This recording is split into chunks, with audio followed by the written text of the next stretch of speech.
Hi Soul Space, it's Tuesday morning and I'm just hopping on to do a live video, and I know many of you won't be able to get it now, but I wanted to make up to the group the topics that I was going to do last night on the live before life had a different plan for me.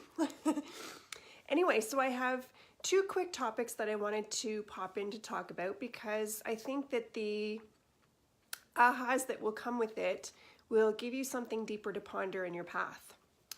So the first thing that I wanted to talk about is how the universe is never testing us. So often I hear in spiritual communities and those that are sort of walking the path, oh, the universe must be testing me with blah, blah, blah. Or what the hell is this that's going on in my life? Not exactly what I was looking for at all. The universe must just be testing me. So I want to clear this up on two different levels. Hi, Sharon. One, on the first level, is the universe is never testing you on your life or your ability to do something, be something, show up somewhere, be a certain person, act a certain way. If you are experiencing people that dishonor you, the universe, which is really you, your higher self, has put that in your path so that you can actually see in a physical form what your inner belief system is. Something inside of you has drawn that into your experience to remind you of who you really are. So if you're having experiences with people, relationships, and we'll just continue that same sort of thought process where you don't feel loved, respected, honored, validated, in any of those realms, at work, with your spouse, with your children, with whomever, whatever. The reason for that is because somewhere within you, there is a frequency, an energetic template that says, there's a part of me that really doesn't believe I deserve to be treated well, to be respected, to be loved, to be honored. So what happens is you draw into your experience people, places, things, and experiences that don't treat you well, so that you can be reminded, oh wow, I'm having this experience because there's something inside of me that still needs to be healed. I will post my blog. It's called You Are Here to Remember, because that goes into more detail about this whole concept of the universe is benevolent. The universe loves us. The one within us and the one without us, outside of us, just wants what's best for us. And what's best for us is to learn that we are a divine being of light in human form. And if you're experiencing anything other than that in your life, it's because you hold a belief system somewhere inside, and your experiences are there to remind you that you are worth more, that you are worth love, that you should be respected divinely for who you are and what you are, just because you're here and because you're a soul in human form. It's never about being tested. It's not about test, pass, good life, test, fail, shit life. That's not how it works. You're only ever being reminded by your experiences of whether you're in alignment or not. So I wanted to get that out. I know I've talked about that a number of times, but it kind of leads a little bit to sort of another version of universal testing that people believe, and that's when it comes to manifesting. So I was talking with a good friend of mine last week about things that she wanted to manifest in her life, and it's best that I just sort of share this example so that you get the gist of what it was we were talking about, because I have a brilliant answer for why this happens, and I know that it happens to a lot of people. So in order to make room for something in her life to come in that she really wants to spend time to manifest, focus, it's a new business, so she wants to be in that creator space and make room in her life for it. Some of her hours that she's working at her other job, she's decided to cut back. So she's set this intention for herself. I am going to intend to reduce the number of hours I work in my one job in order to create space, creativity, and time and energetic resources of my own in order to get this other business up and running. Well, wouldn't you know that as she makes that sort of command to the universe, to herself, she shifts her energy, she does some manifesting activities towards what she wants, doesn't the universe start bringing her all of these opportunities in her daytime job to work more hours? And she said to me, Sheila, like, what? Should I take this as a sign that the universe doesn't think that I should do what it is that I want to do? Is this a sign? Are they testing me to make sure that I really, really want what this business that I'm trying to grow? So we giggled about it because I know that this is something that happens with people all the time. As soon as you put the line in the sand and say, this is what I want to do differently, some test shows up that makes you question whether your decision was right or wrong or good for you or not, or whether the universe is going to support this left turn direction that you're trying to go on. Here's why this happens. When we are manifesting, and I mean we're manifesting every minute of every day with every thought, emotion, and belief system that we hold within, when we are manifesting our life, there's a lag between planting the seeds and harvesting the crop, just to use that as a metaphor. So you spend all this time planting the seeds into this daytime job. I need more hours, I need bills to pay, I've got da-da-da. Someday I'm going to start my business and I really want to build up my bank account. I need more hours and more jobs, more opportunities to make money on this daytime opportunity. And then you shift gears. And what happens is the seeds that you planted 6 months ago are coming up for harvest now.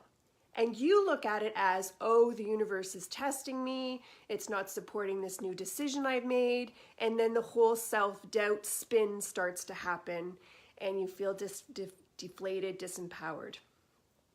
That's all that it is.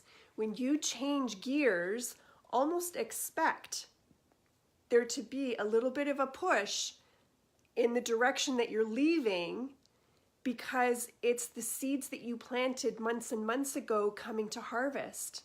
There's a time lag. Because we're in the third dimension, time is much slower. Manifestation abilities are much slower. We're not instant manifestors. Well, we are when we're in spirit, and we're learning how to be in that space now as being a divine in a human body, but living in the density of the third dimension means that manifesting's not instant. We plant seeds and we keep planting them with our thoughts, our beliefs, and our emotions. Over and over and over again, you're planting the seeds. But then as soon as you wake up one morning and say, I'm going to make a left-hand turn and start doing this instead, the fruition of those seed plantings, the harvest of that crop, is still working in the energies of your lifeline. So when you try to change gears, change careers, change relationships, change the way you do things, I recently did a course on being spiritually awakened and being single and how to manifest the most best partner for you. And at the very, very beginning, the very, very first class, I said, everybody go through your phone and take yourself off all the dating sites, clean out your phone of every single contact you made, guy you ever texted, photo you ever took of someone in a relationship that it didn't work out. We got to do an energetic purge of this entire thing first, then we will move forward with the learnings of the program. And guess what happens? A couple of the women started getting contacted by people. Well, it's not that the universe was saying that Sheila's full of crap and what she's about to teach you isn't going to work for you. It was just that the motion was already going. It was already in place. She had already planted seeds months ago that were now coming to harvest. And it was showing up just at a time that would make you question. So don't ever, ever, ever question yourself when you decide that you want to change gears, change relationships, change careers, change your health, your fitness, how you live your day-to-day life. When you are inspired to make change, then it's time for you to make that change. And you're never ever being tested. The universe will always have your back, will always help you create forward momentum when you're moving from your heart space and making those decisions that really are for your best and highest good. And when you receive a little bit of a pushback, or a questioning. It's not asking you, are you sure? It's not telling you to turn back the other way. Just understand that it's just the sort of the slowness of our ability to manifest here in the third dimension. Okay, so the second part of this video is talking about the ego. The concept of the ego gets slammed in spiritual communities. And some even talk about the death of the ego and such horrible comments like that, that I don't really understand, because as long as we are in human form, we are going to have an ego. Our ego is our identity. It is who we think we are. So what happens is that the ego starts to drive the bus instead of having the soul or your heart drive the bus. So there's just an imbalance that happens where we go through our life through living it through the eyes of our ego instead of the eyes of our heart or our divineness in human form. And as we go through this journey, hi Patricia, as we go through this journey of awakening and becoming ever and ever more and more our divine expression in human form, the ego has to take a little bit of a backseat. And does it kick up a fuss? Absolutely. So it's not that the ego's ever going to die. It's just that the ego has to relearn what its place is in the aspects of our identity. It needs to learn that our divine soul that is emerging, is who's going to be calling the shots from now on. But it's not ever going to go anywhere. So I was talking to a client about this last week, and she said, okay, Sheila, I have a question for you. And this is why I decided to make it about alive, because I'm sure this is the same question most people would have. Sheila, I have a question for you. If being in my heart space, if honoring and loving myself as much as it is humanly possible in every moment of every day, if allowing and being and following this path of becoming a divine human is what's best for me, then why doesn't my ego just stand down? Perfect question, right? It's linear logic, 3D thinking, but it's a perfect question. If this is really what's best for me and my ego is me and it's a part of me and it's who I think I am, then what is the deal that we are always bumping up against the ego? So here's the answer. Excuse me. Our ego's primary function at its most basic core level is to keep us safe. That transitions itself into many other self-limiting beliefs that need to be sort of healed, released, and pulled into alignment, such as keeping things the same, keeping things small, not taking risks, not changing anything, not changing who you are or how you live or whatever. Whether it serves your higher purpose or not is kind of how the ego likes things to be. They like things to be the same, and it likes things to be small, because then it's predictable and you are then considered to be safe. All of the changes that we go through with all of the energetic changes, the cosmic events, the being on this path, the personal growth, the personal healing, the releasing of people, the releasing of belief systems, the healing the inner child, all of that stuff is all change, and it's change with an unknown outcome. Like, you don't know. You're going to go through this big healing, and I don't know who I'm going to be when I come out the other end. That's scary. I'm going to go through all of this healing, and what if my primary partner and my core family don't even recognize who I am after that? I'm going to go through all of this healing and transformation because I feel that my soul is really drawn to be expressed in my life. And what if I lose all my friends? Like, there's lots of reasons to be on this path for the ego to go, that doesn't feel like being safe, predictable, or small to me. So no matter how we convince ourselves that this is the right thing, to release ourselves from the 3D matrix programming, to release and heal all of our limiting beliefs, our childhood traumas, the unconscious programmings that we hold that stop us from being able to live our limitless potential of all that we are able to be. And it's all our birthright, and it's available to every one of us, not just the smart ones or the skinny ones or whatever, everyone.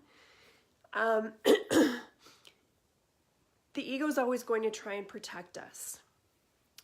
So I think I got lost a little bit in a rant there. I'm just reframing my thoughts. The reason that the ego doesn't just back down is because we have within us all an energetic template of victimhood. That victim story, the life is happening to me, not for me. As long as we hold any kind of thought patterns whatsoever that even remotely smells like victimhood, victimization, the ego will have a purpose. It has someone to protect.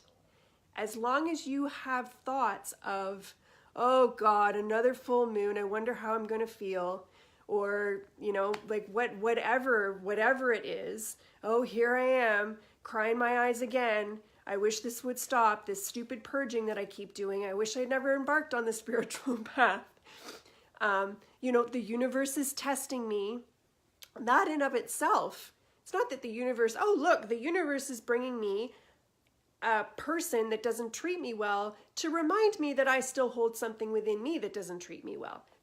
Thank you, universe, for showing me that, but we don't look at it that way. So often our very human knee-jerk reaction to the things that happen in life that aren't what we were looking for is to dip our toe or to jump right in to the pool of victimhood. Look what's happening to me. My life is shit. This always happens to me. Nothing ever works out for me. Blah, blah, blah, blah, blah. The ego likes to run that story so that it has someone to protect. So, as long as you are willing to entertain ideas that are disempowering, that for 1 nanosecond are saying something to the effect that life happens to you and not for you, you are in essence feeding the victimization template, the energetic belief system held within you, and therefore giving the ego someone to protect. And then the ego won't back down. And your arguments and your cage matches that go on in your head between what is best for you at a soul level and what your ego thinks you need to do in order to stay safe and be small will continue and continue and continue. So, I know that that's a lot of information and it's a little bit of a brain chew, so I'm going to leave you to think about that for a little bit. Just a quick recap. The universe is never testing you. It is only ever showing you what you believe from the inside, and it's reflecting it to you on the outside so you can go, oh, I haven't healed that yet. Look at you still treating me that way. When you change your gears and you change your mind about how you want to live your life, and you get thrown back into the situation of, or shown or brought examples of your old life, that's not the universe saying, please come back to your old life. We don't like the direction you're going in. It's purely just the slow, stagnated way that we have to manifest here. And then the third thing is, if you even remotely have, and I am not judging or shaming, I still have it in me sometimes too, but as long as we hold the template within us that's ever entertains the idea of us being a victim of this life, the ego will always have someone, i.e. you, to try and save. So I will leave this with you. Many of you will be watching this on the replay maybe tonight or later in the week. Please leave your comments and ask your questions. I am happy to always stay engaged on this topic and any other topic that comes up. Wednesdays is meditation at my place at 7:30.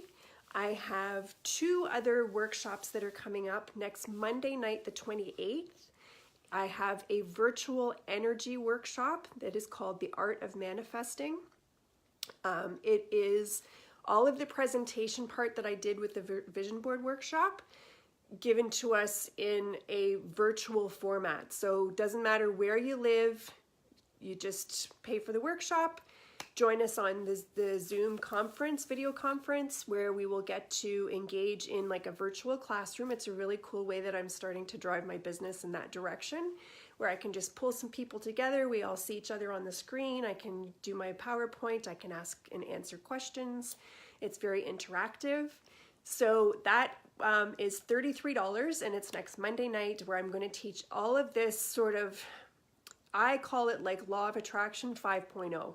So if you follow Abraham and you get the idea of Law of Attraction, but you don't really know how to work it in your real life and how to switch it around when it's not working for you, then this program's for you for sure. And then coming up in the beginning of February, I'm going to be teaching a 5-week workshop called People Pleaser Rehab. And that will be a weekly, again, virtual workshop. So you do it from the comfort of your own home, make yourself a cup of tea, pour a glass of wine, meet me at your computer at 7:30 every Tuesday night, and we will go through how to restructure your people-pleasing behaviors and patterns and how to heal and release that permanently without doing a whole lot of damage to your relationships with others. So the people-pleasing energetic template is a big, big, big one. I've healed it in myself and in a number of my clients to the point where I've kind of mastered it, and I've put together a 5-week program for that too. So I thank you all for watching. My apologies for last night's little mishap, but everything here is under control and we are no longer swimming in water. I hope you enjoyed this video. Please comment and watch for the posts in the group for the other workshops I've got coming up. Have a great Tuesday, everybody. Love to you all, and I will see you soon. Bye-bye.